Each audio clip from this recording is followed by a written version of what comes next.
Saudara Presiden Prabowo Subianto memberikan rehabilitasi kepada mantan Direktur Utama PT ASDP Ira Puspadewi dan 2 terpidana lain. Sebelumnya, Ira divonis 4 tahun 6 bulan penjara. Sementara 2 terpidana lain, yakni Direktur Komersial dan Pelayanan PT ASDP 2019-2024 M. Yusuf Hadi, serta Direktur Perencanaan dan Pengembangan PT ASDP periode 2020 hingga 2024 Hari Muhammad Adi Caksono. Masing-masing ini dijatuhi pidana 4 tahun penjara. Apa yang menjadi pertimbangan Presiden memberikan rehabilitasi terhadap 3 terpidana kasus ASDP?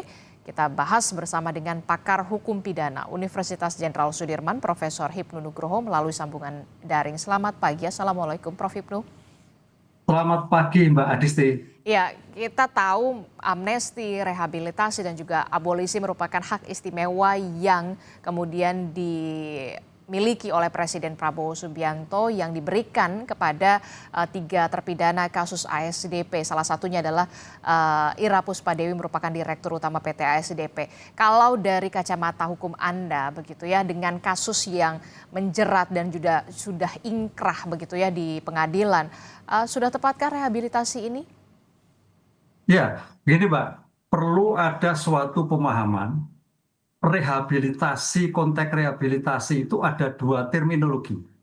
Rehabilitasi yang diberikan Presiden atas hak istimewa seperti abolisi, amnesti, grasi, dan rehabilitasi yang tertuang di dalam KUHP pasal 197, yaitu adalah pemulihan hak atas upaya paksa yang keliru terhadap putusan lepas atau bebas. Ini kalau rehabilitasi dalam KUHP. Jadi terminologi 2 itu tidak bisa dipertemukan. Nah, sekarang pertanyaannya, apa itu rehabilitasi di dalam kewenangan hak prerogatif Presiden? Nah, itu tadi adalah mengembalikan kedudukan semula. Walaupun itu terhadap putusan terbukti. Nah, itu. Tapi kalau dalam konteks hukum, dalam banyak putusan lepas dan bebas akan diberikan rehabilitasi karena kesalahan negara dalam melakukan upaya paksa ataupun melakukan suatu pemidanaan. Nah, kalau untuk dalam kasus hal ini, gimana Mbak Desi? nah untuk kasus ini seperti apa? Nah, kasus ini adalah sebagai pertimbangan politik Presiden. Nah, karena dalam pertimbangan politik dalam suatu penyelesaian perkara itu ada 2 dimensi. Ada pertimbangan politik, ada pertimbangan hukum. Kalau pertimbangan hukum itu kaitannya dengan SP3, SKP2, deponering, seponering, kan itu. Itu yang terdapat dalam hukum. Tapi di luar hukum politik tadi adalah ada abolisi, ada amnesti, ada rehabilitasi maupun grasi. Nah, di sini suatu yang berbeda dan tidak bisa dipertemukan. Tapi dari putusan yang ada di hukum, karena ranah hukum itu adalah sebagai ranah yudikatif, Presiden adalah sebagai kepala negara, kepala pemerintahan, bisa masuk dalam ranah yudikatif seperti di kasus ASDP ini. Itu adalah ranah yudikatif yang dinyatakan terbukti atas suatu peristiwa dugaan korupsi, tapi Presiden atas aspirasi masyarakat. Nah, ini yang menarik. Ada putusan-putusan juga disandingkan perkara, tapi juga aspirasi masyarakat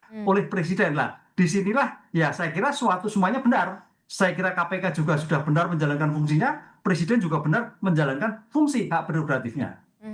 Oke, tapi kemudian begini, bagaimana dengan putusan hukum yang kemudian sudah inkrah begitu ya, ada bukti dan segala macam begitu ya, dengan diberikannya rehabilitasi ini, apakah kemudian jadi pertanyaan pastikan besar, loh apakah ada kekeliruan dalam putusan pengadilan kemarin begitu yang dijatuhkan kepada ketiga orang ini begitu ya, Dirut Utama loh PT ASDP dan juga 2 lainnya adalah jajaran direksi pula.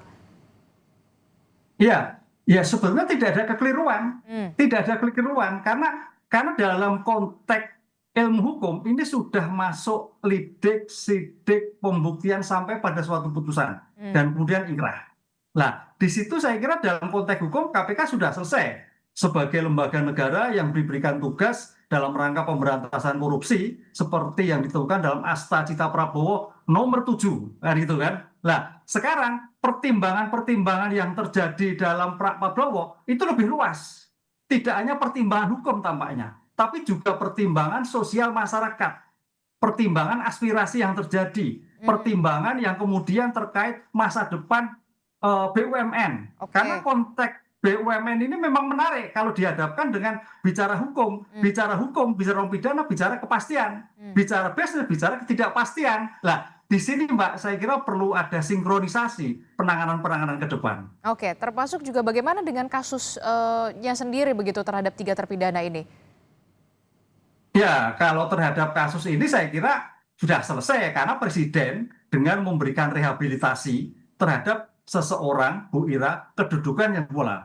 Tapi kalau kita lihat idealnya, kalau ini tadi perkara katakanlah keliru, harusnya Presiden juga memberikan abolisi. Oke. Karena abolisi itu menghapuskan suatu proses hukum. Hmm. Kemudian dihapuskan proses hukum karena diputus, diberikan rehabilitasi. Karena kalau itu diinginkan, konsep rehabilitasi itu sebetulnya Pak Presiden menginginkan kembali Bu Ira duduk pada Ya. keadaan semula seperti direktur. Hmm. Itu yang ada 2 dimensi lengkap antara penghapusan sampai pada rehabilitasi. Kalau dalam konteks ya rehabilitasi, putusan kemarin tetap sah, tapi dipulihkan oleh Presiden. Gitu Mbak, kalau kita berpikir parsial dan pikir secara keseluruhan dalam suatu penanganan yang utuh. Menurut saya seperti itu. Oke, tapi begini Prof, ketika ada beberapa kasus korupsi karena kebijakan yang diambil begitu ya, bukan karena uang suap, apakah kemudian ketentuan hukum ini bisa jadi beban dalam tanda kutip lagi-lagi buat direksi, bagi direksi BUMN untuk kemudian ekspansi, kalau menurut Anda dari kacamata hukum Anda? Ya, ini memang norma hukum sebagai menguntungkan diri sendiri atau orang lain, itu sebagai aktus terus saya kira perlu ada suatu hati-hati penegak hukum. Tampaknya di era sekarang, paradigma hukum sekarang, unsur pertama itu kalau dinyatakan korupsi adalah menguntungkan diri sendiri. Hmm. Diri sendiri. Kalau diri sendiri itu pasti berpotensi pada orang luar, berpotensi pada pihak lain. Nah, ada 2 dimensi kalau kita kemarin Pak Tom Lembong, kemudian Bu Ira ini dari pembuktian yang kita baca tidak ada keuntungan diri sendiri. Aha. Nah, ini yang dia problem lah. Penegak hukum melihatnya untung diri sendiri atau orang lain itu suatu yang terpisah. Kan gitu. Lah, perdebatan sekarang masyarakat melihatnya, wah nggak bisa diri sendiri nggak mendapatkan untung di anti korupsi. Padahal kalau kita bicara perkembangan keuntungan itu bisa keuntungan masa depan, bisa keuntungan besok, bisa keuntungan futura, bisa keuntungan orang lain. Lah, di sini tampaknya perumus undang-undang besok harus memastikan jika jangan sampai sebagai permasalahan ini menjadikan bias. Kalau perlu memang unsur keuntungan diri sendiri menjadi unsur primer. Nah, itu baru mungkin masyarakat bisa memahami. Tapi kalau ini tidak, makanya disinilah saya kira dalam hal ini ada 2 benturan antara pemahaman konsep hukum dan konsep pemahaman masyarakat sebagai rasa keadilan. Loh, yang bersangkutan tidak batas keuntungan kok, kan gitu loh. Lah, ini saya kira menjadikan suatu perdebatan panjang dan akal manusia kan loh nggak dapat keuntungan, tapi dalam konteks hukum siapa tahu keuntungan masa depan. Kan gitu kan. Nah, ini yang jadi permasalahan seperti itu, Mbak. Oke, jadi perlu adanya kemudian dibahas kembali soal unsur memperoleh keuntungan bagi diri sendiri ataupun dengan orang lain atau kemudian dengan kebijakan begitu ya, supaya jangan jadi bias dan multitafsir begitu.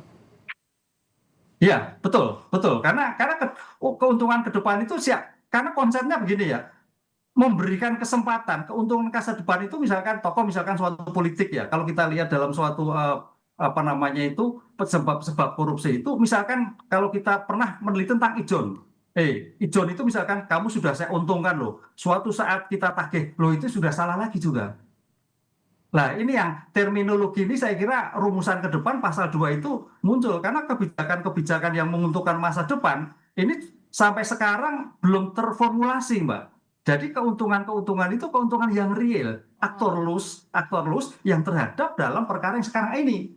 Tapi bagaimana masa depan agak sulit. Lah, saya kira itu pasal 2, pasal 3 perlu ada suatu perbaikan sehingga strictnya tidak menjadikan penegak hukum bias, gamang dalam melakukan kasus-kasus terhadap BUMN. Kalau terhadap kasus-kasus suap, gratifikasi itu mudah, Udah tapi jelas. kalau kasus-kasus yang terkait itu agak sulit memang. Oke. Saya ingin tanyakan lagi berarti Prof. Hipnu. Ini kan direhabilitasi begitu ya, bukan diabolisi, sementara sudah inkrah putusannya. Jadi untuk pemaknaan rehabilitasi ini, apakah serta-merta hukumannya dibatalkan karena memang Presiden menginginkan ketiganya menduduki kembali tugas dan juga fungsinya, tanggung jawabnya di PT ASDP, atau seperti apa? Atau kemudian sebenarnya hukumannya tidak gugur? Mohon penjelasannya secara Ya, kalau sederhana. Mbak Adisti, kalau menurut saya hukumannya bahwa putusan Pengadilan Negeri Jakarta Pusat tetap sah bahwa terbukti. Tapi oleh kebijakan Presiden tidak usah menjalani suatu pemidanaan karena akan direhabilitasi. Nah, ini suatu unsur yang berbeda. Maka tadi saya katakan ini kewenangan yudikatif, ini kewenangan Presiden sebagai kepala negara, kebijakan politik. Ya, secara otomatis tanda petik perkaranya masih tetap bukan batal. Sebab kalau kita konsisten harusnya diabolisi plus rehabilitasi. Itu menyatakan tidak ada yang kemudian dikembalikan pada kedudukan semula. Gitu, Pak. Itu kalau Pak Prabowo mungkin konsisten. Dua-duanya menjadi jelas. Berarti Bu Ira prosesnya tidak ada, hukumnya pasti tidak ada, dikembalikan pada kedudukan semula. Tapi ini tidak. Kan gitu kan. Ini jadi perkara ini tetap ada. Sehingga perkara ini masih saya kira KPK terhadap perkara lain bisa melakukan suatu pengungkapan kembali atas kasus ASDP begitu. Kalau memang ada urutannya. Oke, jadi perkaranya sebenarnya masih ada begitu ya, kalau misalkan KPK mau mengusut lagi begitu soal ini. Ya, kan keputusan ini kan hanya diberi bentuknya kan kalau abolisi amnesti kan keputusan Presiden. Kalau terhadap hukum adalah keputusan pengadilan. Nah, keputusan itu kan menyangkut pihak. Keputusan Presiden hanya 3 orang, Bu Ira dan siapa itu 2 orang itu selesai. Terhadap yang lain tidak terkait sama sekali. Seperti yang terhadap kasus Pak Tom Lembong. Kan terhadap pihak-pihak lain yang terkait tetap diproses dan sudah diputus dalam suatu perkara tindak pidana korupsi. Oke, untuk kasus ini, kasus hukum ini yang melibatkan Dirut PT ASDP begitu ya, dengan juga 2 jajaran direksi lainnya, apa yang Anda underline dan juga poin kritis Anda dari kasus ini? Ya, saya kira ini dalam kasus ini untuk menjadikan imbang, ya, untuk imbang, KPK harus bisa menjelaskan kepada Presiden. Karena bagaimanapun juga KPK adalah lembaga negara yang diberikan amanat untuk pemberantasan korupsi. Dan ini menyangkut asta cita Presiden ke-7 bahwa pemberantasan korupsi dan narkoba. Karena apa? Jangan sampai para penyidik penegak hukum, apakah itu KPK, ataukah itu jaksa, apakah itu polisi, menjadikan turun motivasi, spiritnya kurang. Nah itu, ini yang jadi masalah. Karena ini suatu yang sangat berbeda. Oleh karena itu, sebagai bentuk keseimbangan informasi atas aspirasi tadi masyarakat, KPK secara lembaga harus menjelaskan kronologi sebagai bukti apa yang terjadi. Sehingga jangan sampai disalahkan, wah ini nggak terbukti dan sebagainya. Ini kan seolah-olah kan nggak imbang. Kasihan teman-teman KPK, kasihan teman-teman kejaksaan kalau sudah sampai seperti itu. Padahal lembaga-lembaga itu yang diamanatkan oleh negara dalam rangka mewujudkan asta cita ke-7 Prabowo. Nah, ini yang saya kira menjadikan suatu modal dalam suatu penyelesaian keseimbangan dalam suatu penyelesaian suatu perkara di hadapan Presiden. Karena Presidenlah yang memberikan rehabilitasi ataupun amnesti ataupun abolisi yang lain seandainya ada seperti itu. Jika imbang. Sehingga seolah-olah KPK kan berjalan sendiri ini. Kan gitu kan. Oke, baik, terima kasih Pakar Hukum Pidana Universitas Jenderal Sudirman, Profesor Hipnu Nugroho telah bergabung bersama kami memberikan perspektifnya. Terima kasih Prof. Hipnu, sehat selalu. Assalamualaikum, selamat pagi.